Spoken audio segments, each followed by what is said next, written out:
नमस्कार, myself Malika Parveen, assistant professor, government law college Bikaner.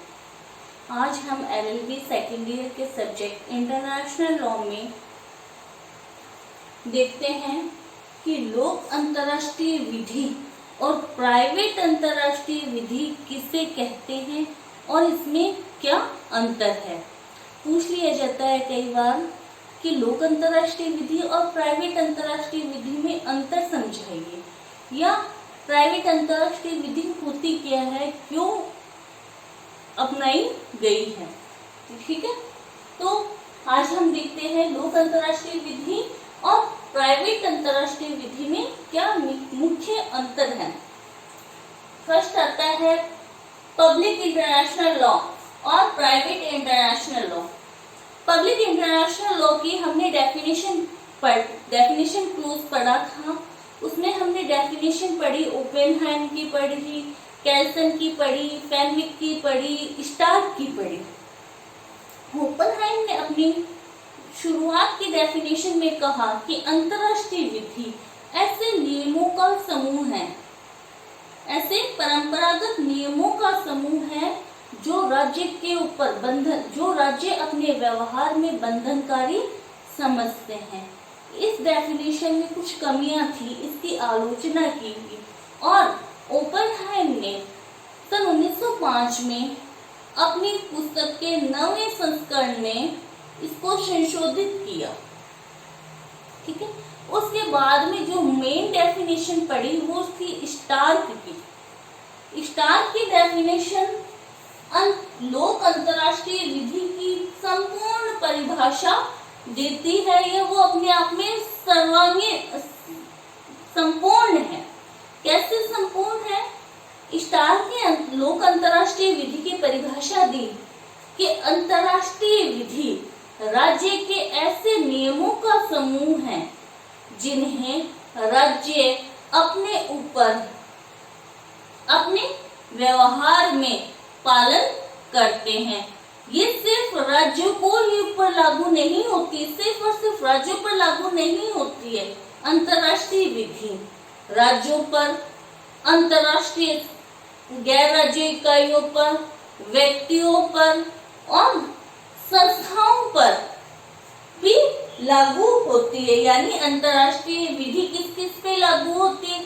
राज्यों पे, गैर राज्य इकाइयों पर, व्यक्तियों पर और अंतर्राष्ट्रीय संस्थाओं पर। यानी इन सब के जो पारस्परिक व्यवहार को नियंत्रित किसके माध्यम से किया जाता है? अंतर्राष्ट्रीय नियमों के माध्यम से, या अंतर्राष्ट्रीय विधि इन सब पर लागू होती है। स्टार की डेफिनेशन पूर्ण थी। अब आता है पब्लिक इंटरनेशनल लॉ। क्या होता है पब्लिक इंटरनेशनल लॉ या प्राइवेट अंतर्राष्ट्रीय विधि क्या होती है? तो इसकी डेफिनेशन दी है पिट-कॉबेट ने। पूछ लिया जाता है कि किसने लोक प्राइवेट अंतर्राष्ट्रीय विधि की परिभाषा दी है? तो सिर्फ एक ही विधि शास्त्री है, पिट-कॉबेट, जिन्होंने प्राइवेट अंतर्राष्ट्रीय विधि को परिभाषित किया। पिट-कॉबेट ने कहा कि प्राइवेट इंटरनेशनल लॉ ऐसे नियमों का समूह है, ऐसे नियमों का समूह है जिसमें ये निर्धारित किया जाता है कि राज्य के न्यायालयों के समक्ष ऐसा कोई वाद आता है जिसमें कोई विदेशी तत्व विद्यमान हो या जिससे कोई विदेशी व्यक्ति प्रभावित होता है, तो उसमें कौन सी विधि लागू की जाएगी?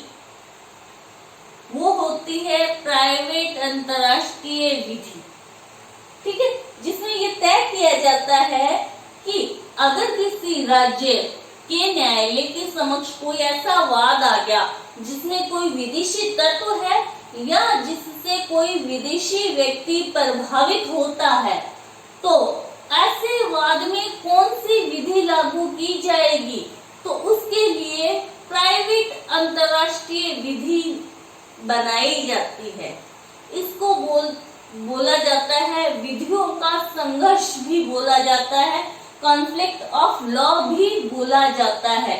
विधियों का संघर्ष क्यों बोला जाता है? विधियों का संघर्ष की एग्जाम्पल समझते हैं अपन। जैसे इंडिया में ए और बी के बीच में कोई वाद है, दोनों इंडियंस हैं, ठीक है। अगर इंडियंस हैं तो वहां पर सिविल वाद है, तो कौन सा प्रोसीजर चालू लगेगा, कौन सा न्यायालय सुनेगा, कौन सा प्रोसीजर लगेगा, ये अपने को पता है। अगर दोनों इंडियन हैं, दोनों के कॉज ऑफ एक्शन या वाद हेतु सारे इंडियन हैं, तो इनके सिविल न्याय मामला है, सिविल न्यायालय सुनेगा और सिविल प्रोसीजर अप्लाई होगी। यहाँ पे सिंपल सी बात थी, ठीक है।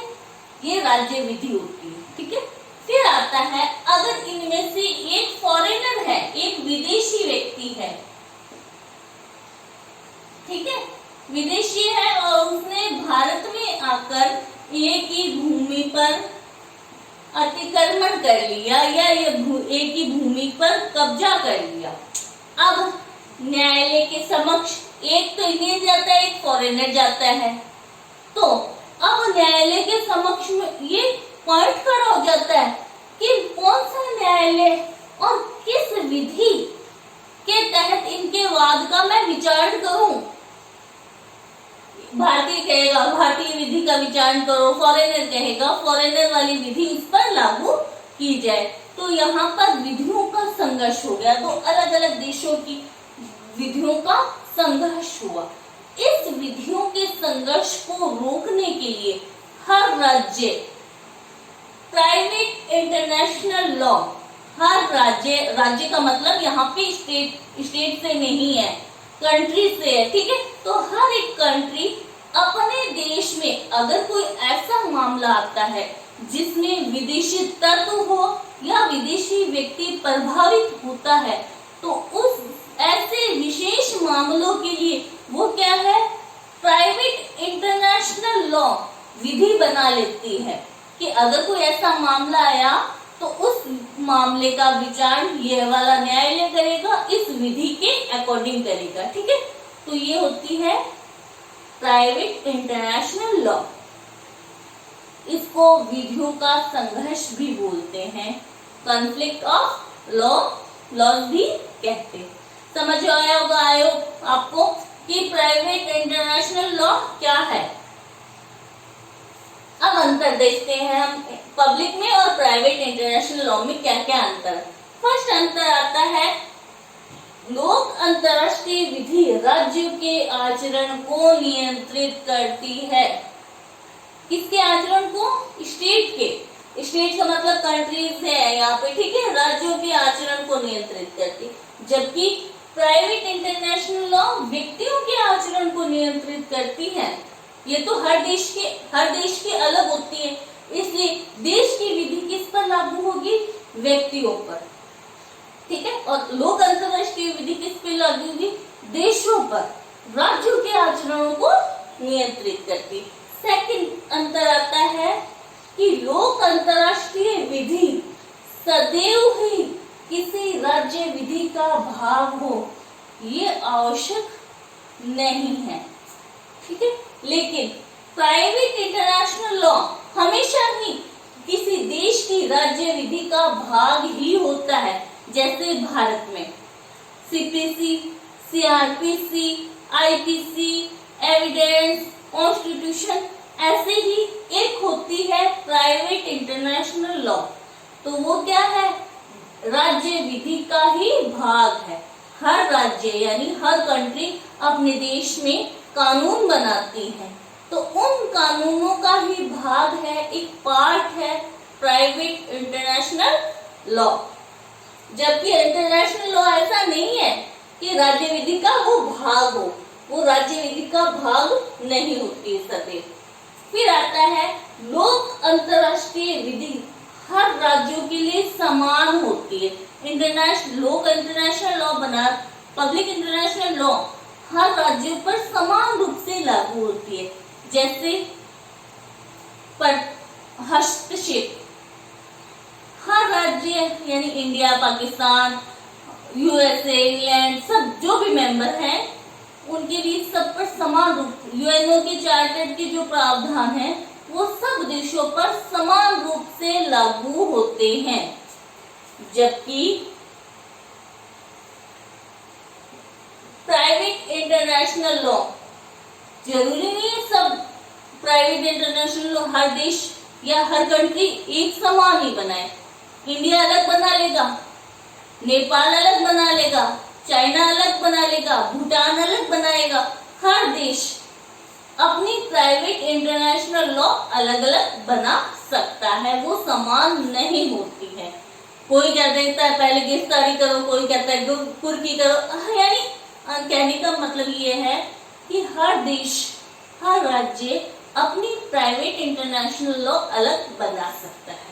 नेक्स्ट अंतर आता है कि प्राइवेट इंटरनेशनल लॉ में अगर कोई मामला विदेशी आ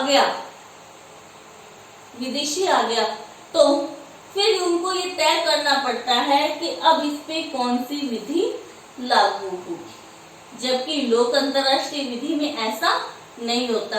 अगर अंतरराष्ट्रीय लॉ, अंतरराष्ट्रीय न्यायालय के समक्ष कोई वाद आता है तो वो अंतरराष्ट्रीय विधि को लागू कर देंगे, क्योंकि वो सब पर समान रूप से लागू होती है।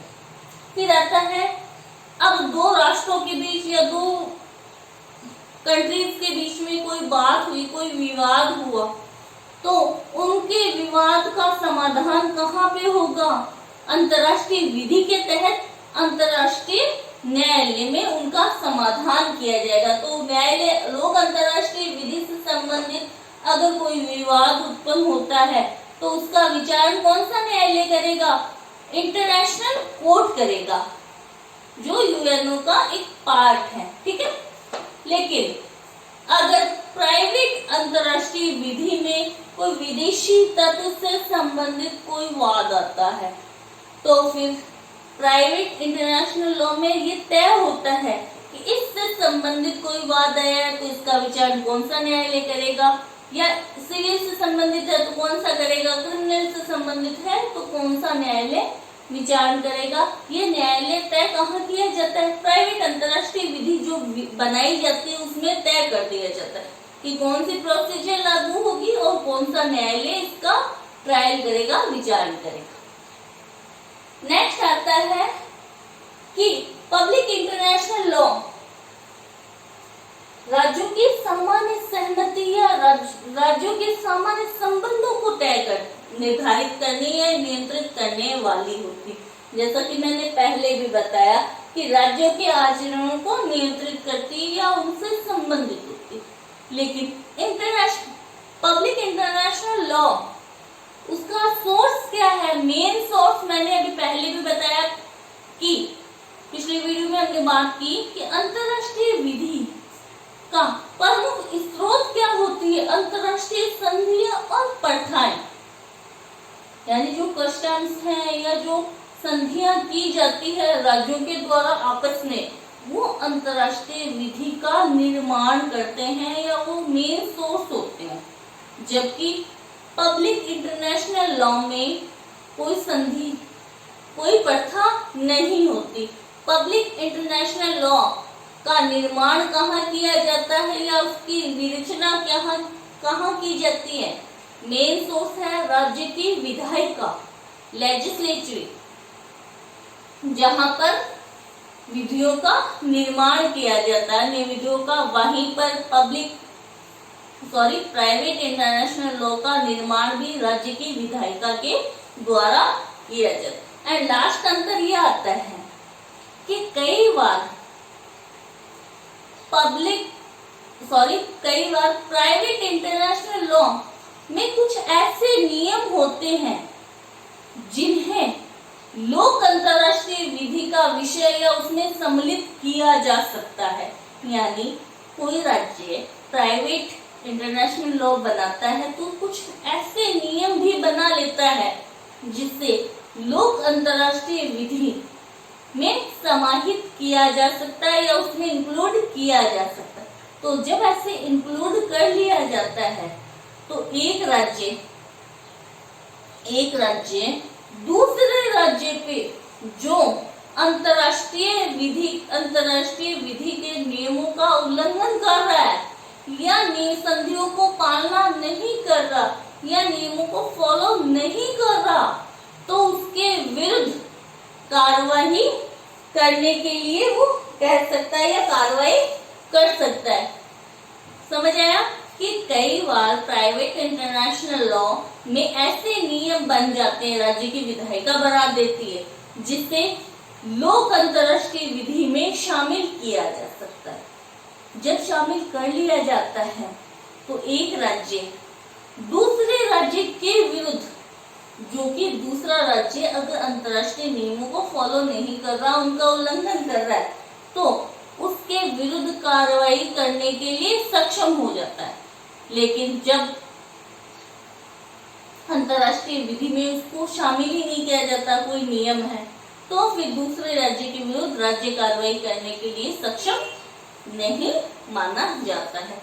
तो ये था पब्लिक और प्राइवेट इंटरनेशनल लॉ में अंतर किया गया था, जिसको हमने समझाया एक एक करके। आई होप आपको समझ में आया होगा। अगर कुछ नहीं समझ आया तो प्लीज आप कमेंट करके पूछ लीजिएगा। Thank you so much.